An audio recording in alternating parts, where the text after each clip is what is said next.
Part 1. From San Francisco to London. When I was 27 years old, I worked in an office in San Francisco. I did my job well, and my future was promising. I was alone in the world, and I was happy. On Saturday afternoons, I didn't work. I sailed my little sailboat on San Francisco Bay. One Saturday afternoon, I sailed out too far.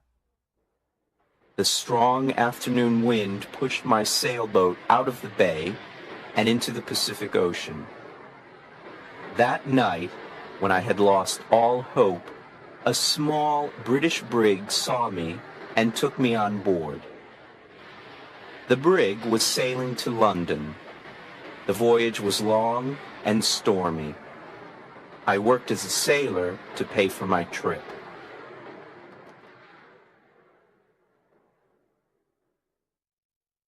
When I arrived in London, my clothes were old and dirty. I had only $1 in my pocket. With this dollar, I ate and slept for the first 24 hours. During the next 24 hours, I didn't eat and I didn't sleep. At about 10 o'clock the following morning, I went to Portland Place. I saw a child walking past holding a big pear. The child ate one small piece and then threw the pear onto the street. I stopped and looked at it. I was very hungry and I really wanted that pear. But every time I tried to get it, someone passed by and looked at me. I quickly turned in the other direction and waited for the person to pass by. I tried again and again to get that pear, but the same thing happened. I was desperate. I decided to get the pear and not to worry about the people who saw me. At that moment, a gentleman opened a window behind me and said, "Come in here, please." A well-dressed servant opened the door. He took me to a beautiful room. Here, two old gentlemen were sitting and discussing something important. Their breakfast was still on the table. I was very hungry, and I stared at their breakfast. I want to tell the reader that the two gentlemen had made a bet several days before. I knew nothing about the bet until later. Let me tell you what happened. Part 2. An Unusual Bet. The two old gentlemen were brothers. For several days they argued about a very strange subject. They decided to end their argument with a bet, as the English usually do. The following was the subject of the bet. The Bank of England issued 2 banknotes of £1 million each for a public transaction with a foreign country. England used one banknote, and the other remained in the bank. At this point, Brother A said to Brother B, "If an honest and intelligent stranger arrives in London without a friend and without money, except for the £1 million banknote, he will starve to death." Brother B answered, No, I don't agree. Brother A said, "If he goes to the bank or anywhere else to change this big note, the police will put him in prison. Everyone will think he stole it." They continued arguing for days until Brother B said, I'll bet £20,000 that the stranger will live for 30 days with the banknote and not go to prison. Brother A accepted the bet. He went to the bank and bought the £1 million banknote. After, he returned home and prepared a letter. Then the two brothers sat by the window and waited for the right man for the bet. They saw a lot of honest faces go by, but they were not intelligent enough. Several faces were intelligent, but they were not honest. A lot of faces were honest and intelligent, but they were not poor enough. Other faces were honest, intelligent, and poor, but they were not strangers. When they saw me from the window, they thought I was the right man. They asked me questions, and soon they knew my story.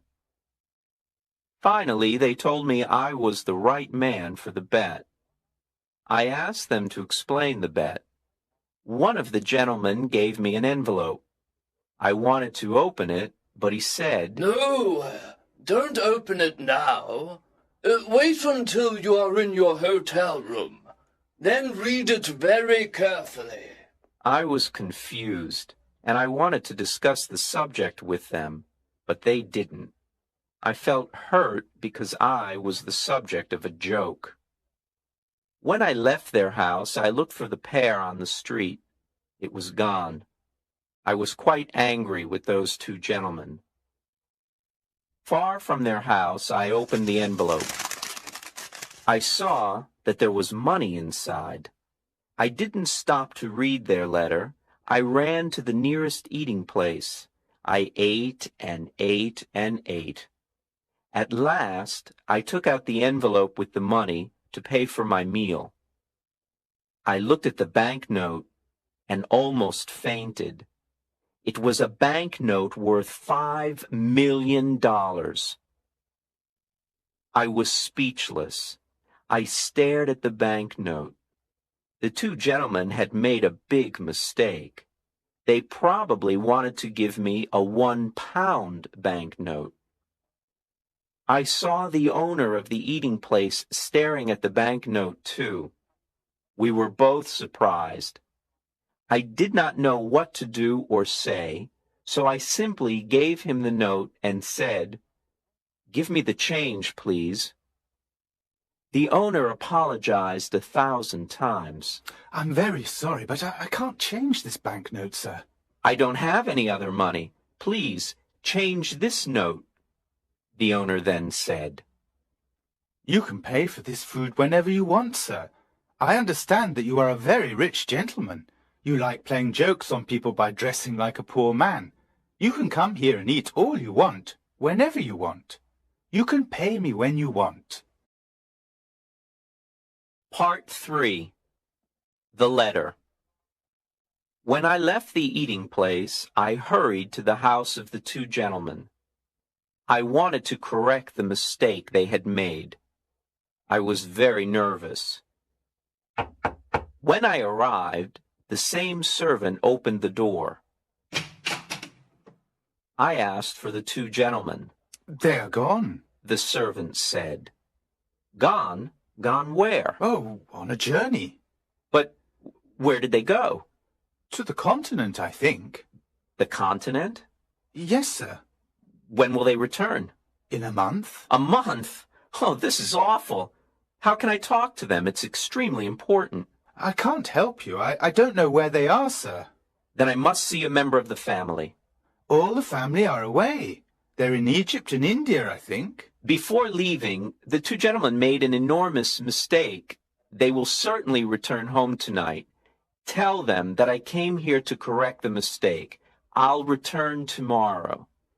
"I'll tell them if I see them, but I won't see them. Sir, you must not worry, because everything is all right. They will be here on time, and they will see you then. Goodbye." I was confused. My head was in a fog. I did not understand what the servant told me. The letter. I remembered the letter. This is what it said. "You are an intelligent and honest man.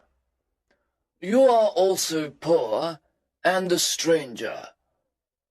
In this envelope you will find some money. It is yours only for 30 days. At the end of 30 days, return to this house. I have a bet on you. If I win this bet, you can have any job with any salary that you want. There were no signature, no address, no date on the letter. How strange. I didn't know what to think. I went to a park, sat down, and thought about what to do. After an hour, I reached the decision that follows. The two old gentlemen are playing a game that I don't understand. They are betting on me. But at that time, I didn't know anything about the details of the bet. If I go to the Bank of England to return the banknote, the bank will ask me lots of questions. If I tell the truth, no one will believe me. They will put me in an asylum. If I tell a lie, the police will put me in prison. I can't even give it to anyone because no honest person will want it. I can do only one thing. I must keep the bill for a whole month, and I must not lose it. If I help the old man to win his bet, he'll give me the job I want. The idea of an important job with a big salary made me happy. With this exciting idea in mind, I began walking down the streets of London. Part 4. At the tailor's. Every time I passed in front of a tailor's, I wanted to enter and buy some new clothes. But I had no money to pay for them. The £1 million banknote in my pocket was useless. I passed in front of the same tailor's 6 times. At last, I entered.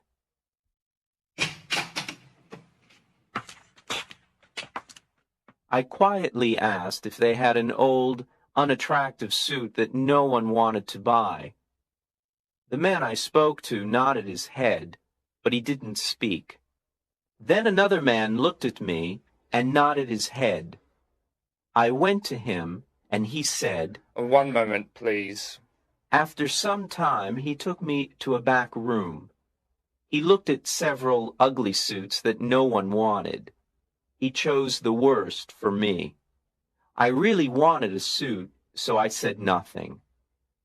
It was time to pay. Can you wait a few days for the money? I haven't got any small change with me. The man said, "Oh, you haven't?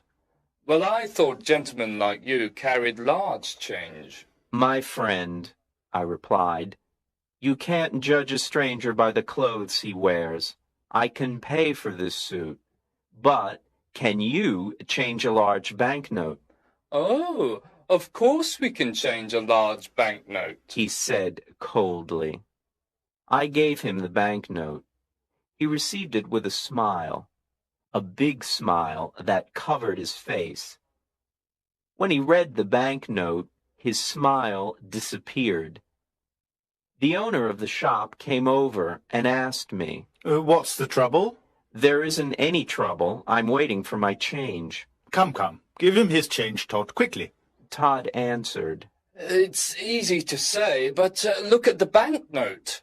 The owner looked at the banknote. Then he looked at my package with the ugly suit. Todd! He shouted. You're stupid! How can you sell this unattractive suit to a millionaire? Todd, you can't see the difference between a millionaire and a poor man. I apologize, sir. The owner continued.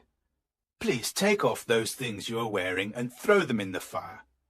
Put on this fine shirt and this handsome suit. It's perfect for you. Simple, but elegant.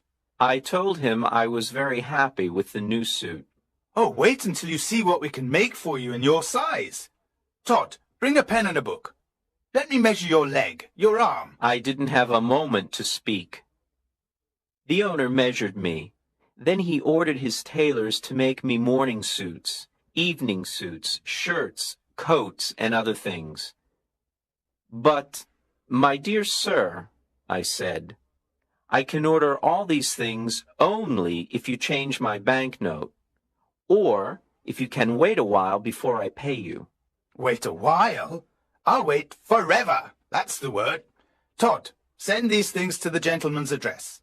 Let the less important customers wait. What's your address, sir?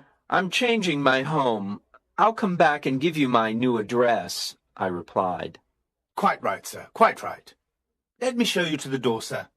Good day, sir. Good day. Part 5. The Poor Millionaire. The impossible happened. I bought everything I wanted without money. I showed my banknote and asked for change, but every time the same thing happened. No one was able to change it. I bought all that I needed and all the luxuries that I wanted. I stayed at an expensive hotel in Hanover Square. I always had dinner at the hotel, but I preferred having breakfast at Harris's simple eating place. Harris's was the first place where I had a good meal with my £1,000,000 note. That's where it all started.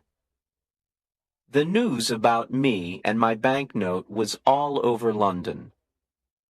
Harris's eating place became famous because I had breakfast there. Harris was happy with all his new customers. I lived like a rich, important man. I had money to spend. I lived in a dream. But often I said to myself, remember, this dream will end when the two men return to London. Everything will change. My story was in the newspapers. Everyone talked about the strange millionaire with the £1,000,000 note in his pocket. Punch magazine drew a funny picture of me on the front page. People talked about everything I did and about everything I said. They followed me in the streets. I kept my old clothes, and sometimes I wore them. It was fun when the shop owners thought I was poor. Then I showed them the banknote, and oh, how their faces changed. After 10 days in London, I went to visit the American ambassador. He was very happy to meet me. He invited me to a dinner party that evening. He told me that he knew my father from Yale University. He invited me to visit his home whenever I wanted. I was glad to have a new, important friend. I thought to myself, I'll need an important friend when the story of the £1,000,000 note and bet comes out. I want the reader to know that I plan to pay back all the shop owners who sold me things on credit. If I win the bet for the old gentleman, I thought, I will have an important job. With an important job, I will have a big salary. I planned to pay back everyone with my first year's salary. Part 6. The Dinner Party. There were 14 people at the dinner party. The Duke and Duchess of Shoreditch and their daughter, Lady Anne Grace Eleanor de Bohun, the Earl and Countess of Newgate, Viscount Cheapside, Lord and Lady Blatherskite, the ambassador, and his wife and daughter, and some other people. There was also a beautiful 22-year-old English girl named Portia Langham.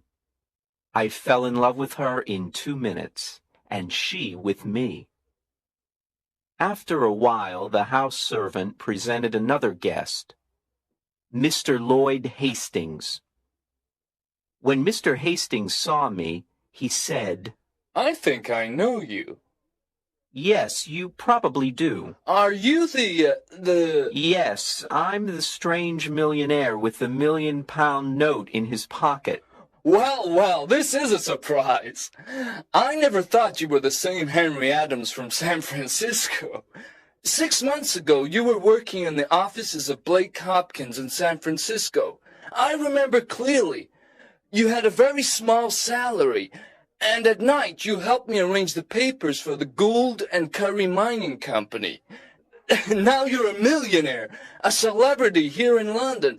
I can't believe it. How exciting. I can't believe it either, Lloyd. Just 3 months ago, we went to the Miners' Restaurant. No, it was the What Cheer restaurant. Right. It was the What Cheer. We went there at 2 o'clock in the morning. We had steak and coffee. That night we worked for 6 long hours on the Gould and Curry Mining Company papers. Do you remember, Henry? I asked you to come to London with me. I wanted you to help me sell the Gould and Curry gold mine shares, but you refused. Of course I remember. I didn't want to leave my job in San Francisco.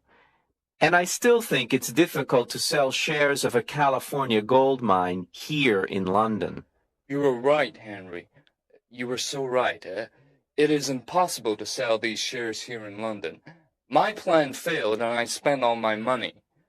I don't want to talk about it. But you must talk about it. When we leave the dinner party, you must tell me what happened. Oh, can I? I really need to talk to a friend, Lloyd said with water in his eyes.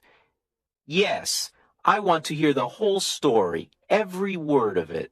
Thank you, Henry. You are a true friend. At this point, it was time for dinner.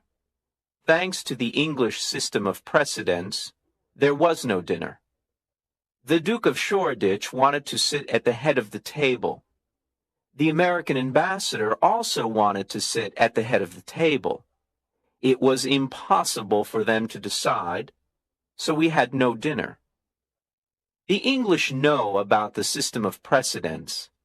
They have dinner before going out to dinner. But strangers know nothing about it. They remain hungry all evening. Instead, we had a dish of sardines and a strawberry. Now it was time for everyone to play a game called cribbage. The English never play a game for fun. They play to win or to lose something. Miss Langham and I played the game, but with little interest. I looked at her beautiful face and said, "Miss Langham, I love you." Mr. Adams, she said softly and smiled. I love you too. This was a wonderful evening. Miss Langham and I were very happy. We smiled, laughed, and talked. I was honest with her. I told her that I was poor and that I didn't have a cent in the world. I explained that the £1,000,000 note was not mine. She was very curious to know more. I told her the whole story from the start. She laughed and laughed. She thought the story was very funny. I didn't understand why it was funny. I also explained that I needed an important job with a big salary to pay all my debts. "Portia, dear, can you come with me on the day I must meet those 2 gentlemen?" Well, yes, if I can help you, she replied. "Of course you can help me. You're so lovely that when the 2 gentlemen see you, I can ask for any job and any salary. With you there, my sweet Portia, the 2 gentlemen won't refuse me anything." Part 7. A $1,000,000 Idea. At the end of the dinner party, I returned to the hotel with Hastings. He talked about his problems, but I didn't listen to him. I was thinking about Portia the whole time. When we arrived at the hotel, Hastings said, "Let me just stand here and look at this marvelous hotel. It's a palace. What expensive furniture. You have everything you want. You are rich, Henry, and I am poor." His words scared me. I, too, was poor. I didn't have a cent in the world, and I had debts to pay. I needed to win the gentleman's bet. This was my last hope. Hastings didn't know the truth. Henry, just a tiny part of your income can save me. I'm desperate. Hastings cried. My dear Hastings, sit down here and drink this hot whiskey. Now, tell me your whole story, every word of it. Do you want to hear my story again? But you never told me your story. Of course I told you my story as we walked to the hotel. Don't you remember? I didn't hear one word of it. Henry, are you ill? Is something wrong with you? What did you drink at the dinner party? Oh, Hastings, I'm in love. I can only think about my sweet Portia. This is why I didn't hear your story before. Hastings got up from his chair, shook my hand, and laughed.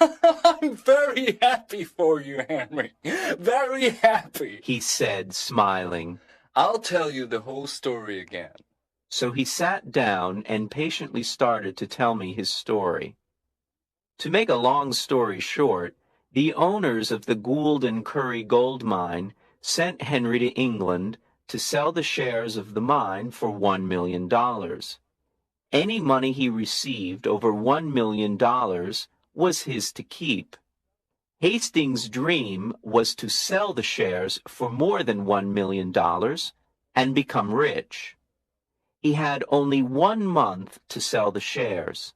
He had done everything to sell them, but nobody wanted to buy them. Then he jumped up and cried, Henry, you can help me. Will you do it? Tell me how. Give me $1 million, and I'll sell you all the shares. You will be the new owner of the gold mine. Don't refuse. I didn't know what to say. I wanted to tell Hastings the truth, but then an intelligent idea came to me. I thought about it for a moment, and then calmly said, I will save you, Lloyd. Then I am already saved. How can I thank you? Let me finish, Lloyd. I will save you, but not in that way. I have a better way. I know everything about that mine. I know its great value. You will sell the shares by using my name. You can send anyone to me. Since people in London know me, I will guarantee the gold mine. In a week or two, you will sell the shares for $3 million by using my name, and will share the money you earn, half to you and half to me. Lloyd was very happy and excited. He danced around the room and laughed. I can use your name! Your name! Think of it! The rich Londoners will run to buy these shares. I'm saved! And I'll never forget you, Henry. Part 8. Back to Portland Place. The next day, all of London talked about the shares of the California gold mine. I stayed in my hotel and said to everyone who came to me, Yes, I know Mr. Hastings. He's a very honest man, and I know the gold mine, because I lived in the California gold country. It is a mine of great value. People were now interested in buying the shares. I spent every evening with Portia at the American ambassador's house. I didn't tell her about the shares and the mine. It was a surprise. We talked about our love and our future together. Finally, the end of the month arrived. Lots of rich Londoners bought the shares of the mine. I had $1 million of my own in the London and County Bank, and Lloyd did too. It was time to meet with the two old gentlemen.